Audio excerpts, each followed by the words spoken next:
Baik, Assalamualaikum warahmatullahi wabarakatuh. Perkenalkan, nama saya Nur Hidayat dari kelas PTKC dengan NIM 240209501052. Di sini akan menjelaskan materi dari mata kuliah teori bahasa dan otomata mengenai ekuivalensi NFA. Nah, fokus utama kita adalah memahami bagaimana cara mengonversi NFA yang memiliki IMOV atau transisi kosong menjadi NFA murni tanpa mengubah bahasa yang diterima oleh mesin tersebut. Seperti yang terlihat pada diagram slide, kita berurusan dengan sistem yang bisa berpindah state secara gratis melalui simbol epsilon, dan tugas kita adalah memetakan ulang pergerakan tersebut menjadi jalur yang konkret. Nah, di sini konsep inti ekuivalensi. Sebelum melangkah lebih jauh, kita harus memahami apa itu ekuivalensi. Perhatikan perbandingan antara mesin A dan mesin B di sini. Secara visual, keduanya terlihat sangat berbeda. Mesin A memiliki 3 state dengan satu transisi epsilon, sedangkan mesin B memiliki 5 state dengan jalur yang lebih panjang. Namun secara matematis, kedua mesin ini ekuivalen. Aturannya adalah terlepas dari beberapa jumlah state atau jalur transisinya, jika kedua mesin menerima himpunan string input yang persis sama, maka keduanya dianggap identik secara fungsional. Dalam hal ini, keduanya sama-sama bisa mencapai status diterima untuk input tertentu. Nah, mengapa kita menghilangkan imove? Mungkin muncul pertanyaan, jika imove itu ada, mengapa harus dihilangkan? Jadi mari kita gunakan analogi dengan imove. Ini seperti memiliki portal teleportasi, kelebihannya sangat mudah bagi manusia untuk merancang logika yang melompat-lompat. Namun bagi sistem komputer, pergerakan acak tanpa membaca input ini sangat membingungkan dan sulit diprogram secara efisien. Nah, tanpa move ini seperti jembatan tol yang konkret, jalurnya sangat logis, bersifat deterministic friendly, dan siap dikonversi menjadi def A. Kekurangannya hanya satu, desain visualnya cenderung lebih rumit dan memerlukan lebih banyak state serta transisi.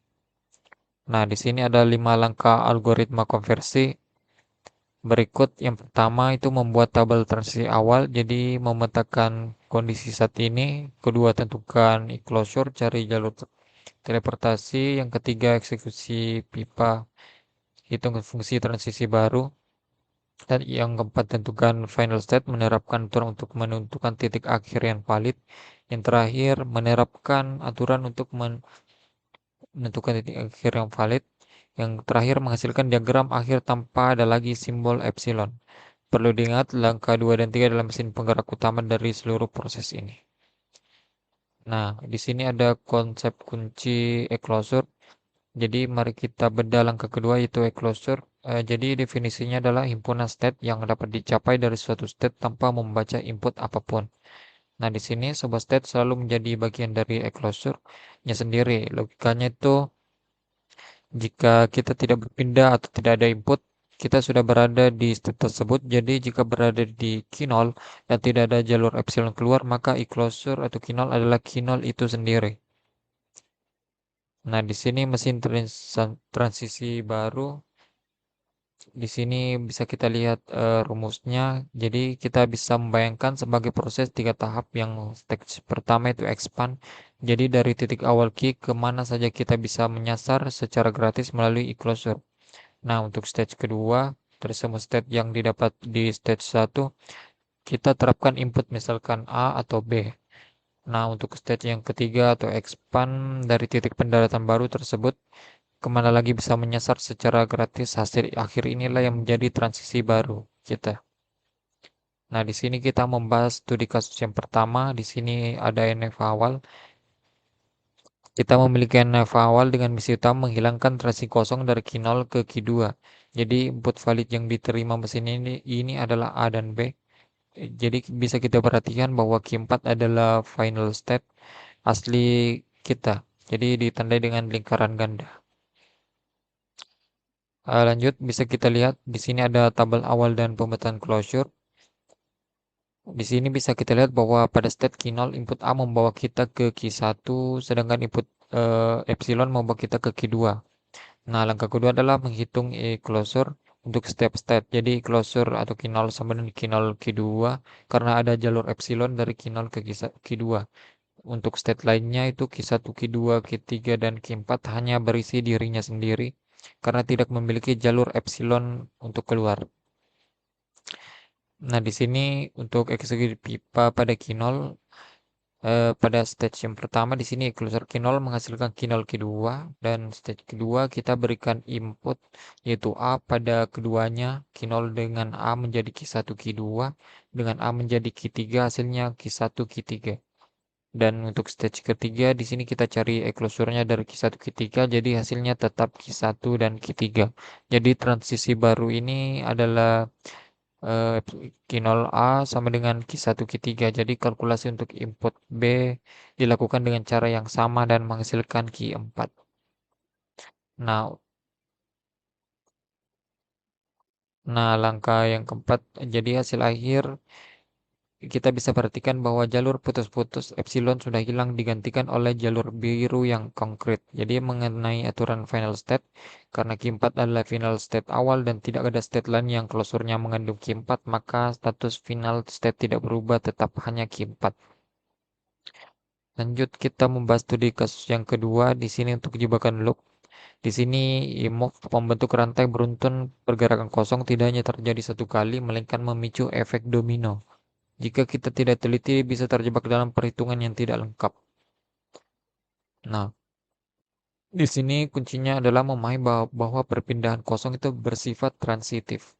Jika dari Q2 kita bisa melompat ke Q0 secara gratis, maka dari Q0 kita bisa melompat ke Q1 secara gratis, maka secara logis Q2 memiliki akses langsung ke Q1. Sehingga closure Q2, Q0, Q1, Q2 ini sangat penting untuk akurasi langkah berikutnya. Nah, perubahan state akhir. Di sini jika dari sebuah state kita bisa terbang atau ke garis finish atau final state lama tanpa membaca input tambahan, maka state tersebut secara logis juga merupakan garis finish. Jadi closure Q1 sama dengan Q1 tidak menggunakan Q0 atau final state asli, jadi tidak menjadi final state baru. Nah, di sini closure Q2, Q0 Q1 Q2 resmi menjadi mengandung Q0, maka Q2 sekarang resmi menjadi final state baru. Hasil akhirnya kita punya dua final state yaitu Q0 dan Q2. Nah, di sini ada bukti ekivalensi. Kita lihat perbandingan sebelum dan sesudah. Meskipun gambar sudah terlihat lebih padat dengan jalur biru, secara matematis mesin ini membaca bahasa 100% identik. Sebagai bukti, lihat tes string tracker untuk input BB, baik pada mesin lama ataupun mesin yang baru. String ini tetap statusnya diterima, dua jalur teleportasi telah berhasil kita gantikan dengan jalur konkret dan penambahan final state. Nah, di sini ada terakhir lembar contek NFH sebagai penutup. Di sini ada aturan entry closure selalu termasuk dirinya sendiri. Pipa proses adalah expand, move, dan expand. Dan jika closure mengandung final lama, maka state tersebut adalah final baru. Nah, lanjut kita akan membahas mengenai mesin Moore, teori jadi blueprint aplikasi. Nah, di sini kita adalah cetak biru sistematik bagaimana sebuah mesin tidak hanya sekedar menerima input, tetapi secara aktif memproduksi output.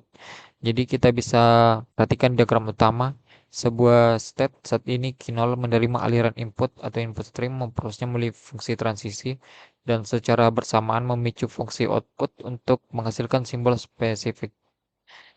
Lanjut pada slide selanjutnya, di sini ada paradigma baru. Jadi untuk memahami mesin Moore ini kita harus membedakannya dengan finite state automata atau FSA yang biasa kita kenal sebagai sang hakim. Jadi FSA sendiri bertugas memvalidasi output biner dan statis apakah input diterima atau ditolak di titik final state. Lanjut ada finite state transducer.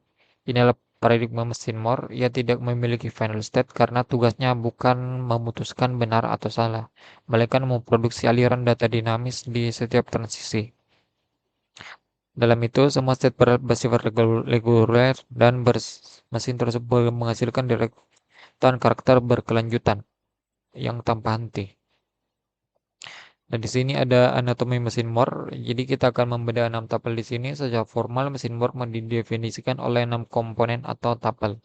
Di sini ada S atau initial state, yaitu titik awal sistem, ada fungsi transisi, logika penghubung antar state, ada himpunan state, seluruh lingkaran status dalam mesin, alfabet input, karakter yang dibaca mesin pada panah transisi, ada alfabet output, karakter yang diproduksi mesin, dan terakhir ada fungsi output. Ini yang paling krusial, adanya keterikatan absolut di mana output menempel langsung pada state, bukan pada transisinya. Perhatikan notasi Q0 atau 0, artinya saat mesin berada di state di Q0, ia otomatis memancarkan output 0.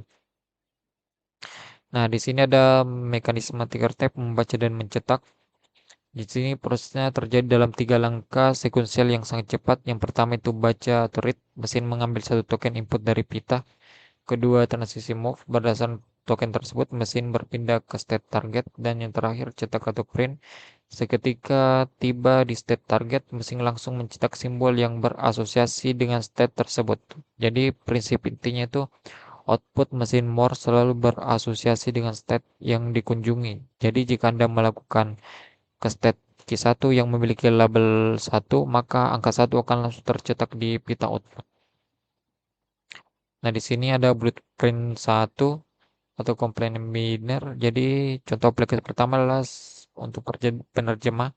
Jadi tujuan sederhananya yaitu menghasilkan komplement dari bilangan biner. Jadi jika input 0 maka akan menjadi 1, dan jika 1 menjadi 0. Jadi dalam desain ini kita memiliki state yang merepresentasikan nilai kebalikan tersebut. Jadi mesin ini memetakan alfabet input 0 atau 1 ke alfabet output yang sama namun dengan logika yang terbalik berdasarkan tujuan kunjungan state-nya. Dari sini pada trace pertama yaitu ekstraksi string utuh. Di sini input pertama atau 1 membawa kita dari Q0 ke Q2 mencetak 0, input 0 membawa kita dari Q2 ke Q1 mencetak 1, dan input 1 membawa kita kembali ke Q2 mencetak 0. Jadi dalam paradigma ini kita menggunakan hasil secara utuh dari awal hingga akhir untuk membentuk satu pesan baru yang bermakna. Teknisnya output dari state final state biasanya diabaikan dalam konteks penerjemahan ini. Lanjut ada blueprint yang kedua. Jadi di sini mesin ini dirancang untuk mencari sisa bagi atau modulus bilangan biner jika dibagi dengan 3. Kita memiliki 3 state, Q0 sisa 0, Q1 sisa 1, Q2 sisa 2. Jadi setiap kali input biner baru masuk yang secara matematis menggeser bit dan menambah nilai. Jadi mesin akan berpindah ke state yang merepresentasikan hasil bagi terbarunya. Untuk trace yang kedua di sini bisa kita perhatikan kita merepresentasikan output untuk kasus modulus ini jika inputnya adalah 101 atau desimal 5, alur state-nya adalah Q0 ke Q1 ke Q2 dan ke Q2. Jadi pita output akan mencetak 0 1 2 2. Berbeda dengan yang tekan tadi, di sini kita menggunakan paradigma ambil yang terakhir. Dengan karakter sebelumnya hanyalah proses berpikir mesin, jawaban modulus yang sah hanya ada output dari state terakhir yang dikunjungi yaitu 2. Nah, untuk blueprint yang ketiga, di sini yang tugas mendeteksi beberapa kali pola string tertentu, misalnya ABB, muncul dalam sebuah teks yang panjang. Logikanya setiap kali sequence ABB terpenuhi, mesin akan diarahkan ke state D yang memiliki output 1, state lainnya ABC memiliki output 0 karena pola belum lengkap.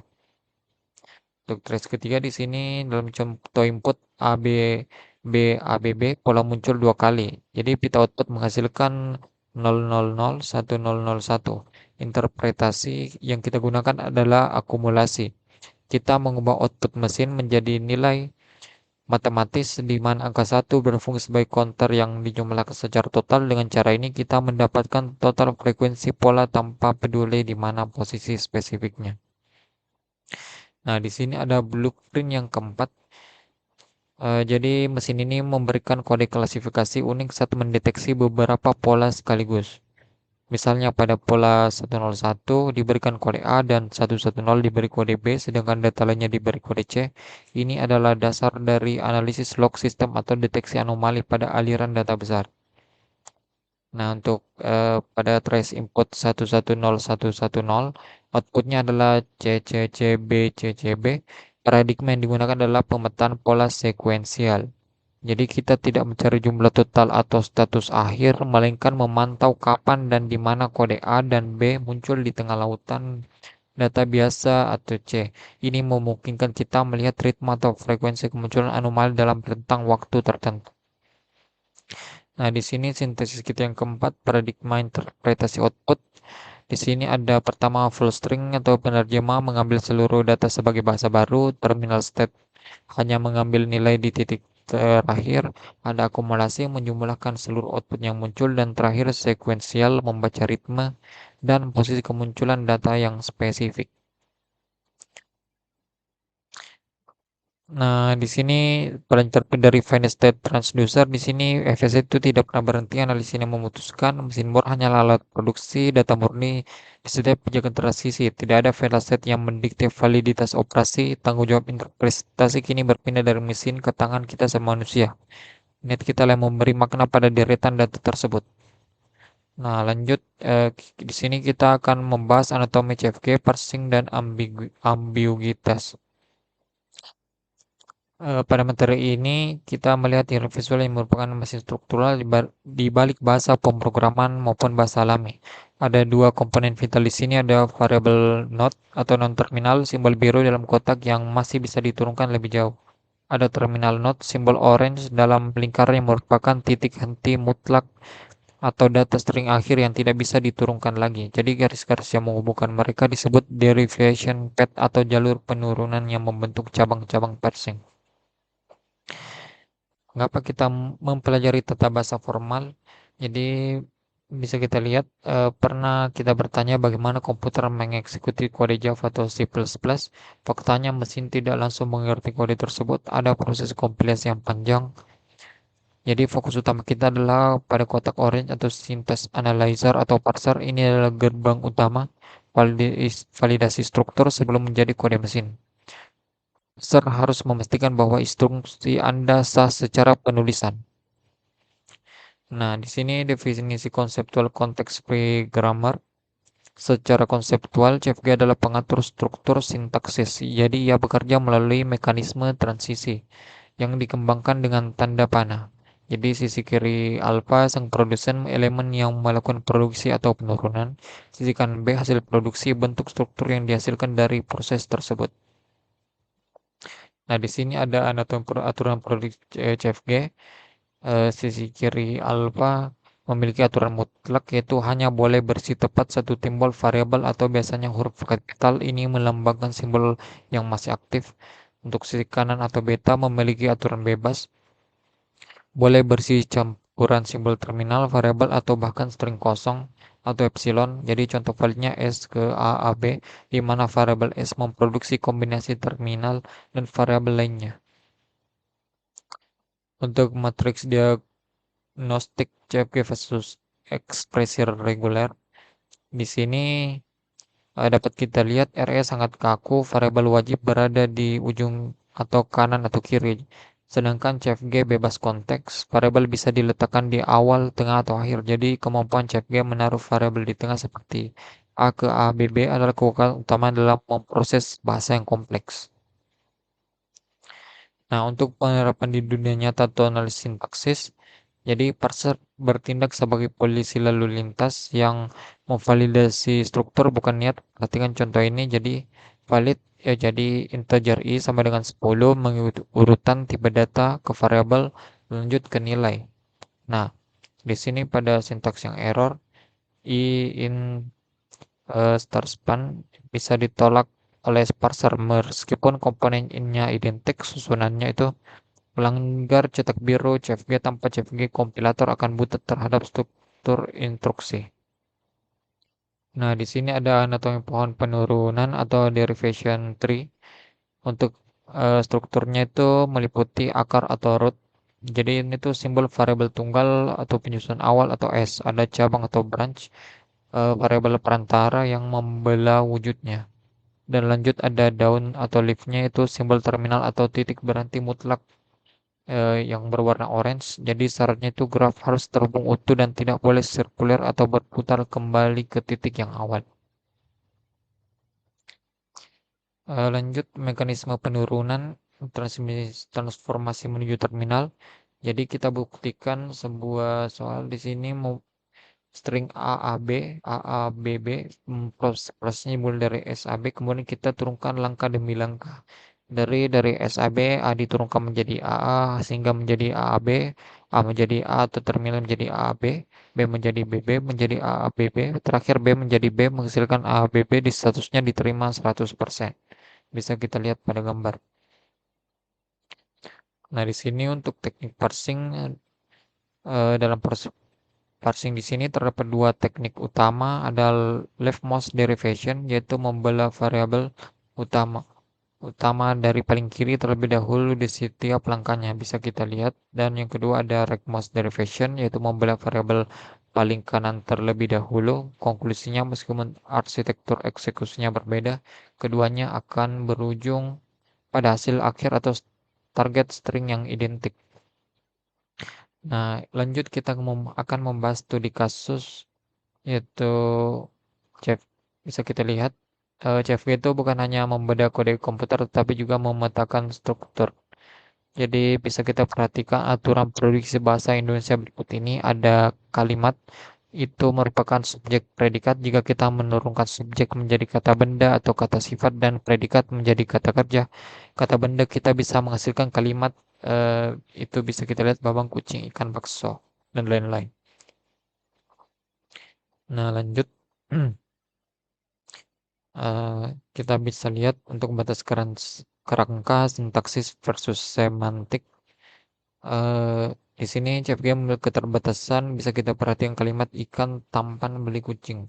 Secara sintaksis atau parses ini lolos karena urutannya benar menurut kerangka, tapi secara semantik atau logika ini keliru total. Karena ikan tidak bisa melakukan transaksi jual beli.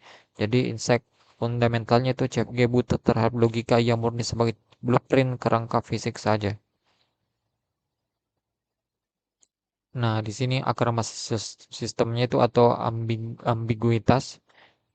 Ini adalah kecacatan arsitektur di mana satu untai target dapat dihasilkan oleh lebih dari satu pohon penurunan yang berbeda dari tata bahasa yang sama. Jadi analoginya seperti kata bisa yang bermakna mampu atau racun ular dampaknya fatal, mesin dipaksa menebak makna yang sering memicu malfungsi kompilasi. Di sini bukti forensik ambiguitas. Mari kita lihat buktinya itu untuk target string A, B, A, C, A. Dengan aturan berikut bisa dilihat. Jadi membentuk dua pohon yang berbeda. Jadi pohon pertama menggunakan jalur B, S, B, S sebagai jalur jangkar awal. Pohon dua menggunakan jalur C, S, C sebagai jangkar awal. Kesimpulannya itu satu input identik ditambah dua cetak biru berbeda sama dengan ambigu.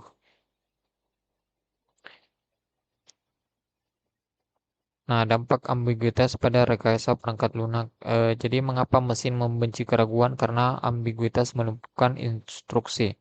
Jadi pertama itu bug itu bukan fitur dalam bahasa formal, ambiguitas adalah cacat, bukan kebebasan ekspresi. Yang kedua ada krisis dekomposisi. Jadi mesin punya lebih dari satu cara mengeksekusi logika yang sama. Yang ketiga fatal compiler error. Jadi pada Java atau C++, ambiguitas dalam hierarki matematika misal A tambah B dikali C bisa menghancurkan prioritas eksekusi atau dan merusak sistem. Terakhir di sini sintaks arsitektur fundamental komputasi sebagai penutup. Di sini pertama ada aturan main Chef Gap, yaitu fondasi produksi yang terkontrol. Ada validasi struktur parse tree membuktikan validitas melalui penurunan terminal. Ada kendali logika atau semantik menyaring nalar agar kode tidak irasional. Dan terakhir, eliminasi ambiguitas atau menghapus interpretasi ganda agar instruksi mesin berjalan dan pasti tunggal. Baik, sekian yang dapat saya jelaskan. Wabillahi taufiq wal hidayah. Wassalamualaikum warahmatullahi wabarakatuh.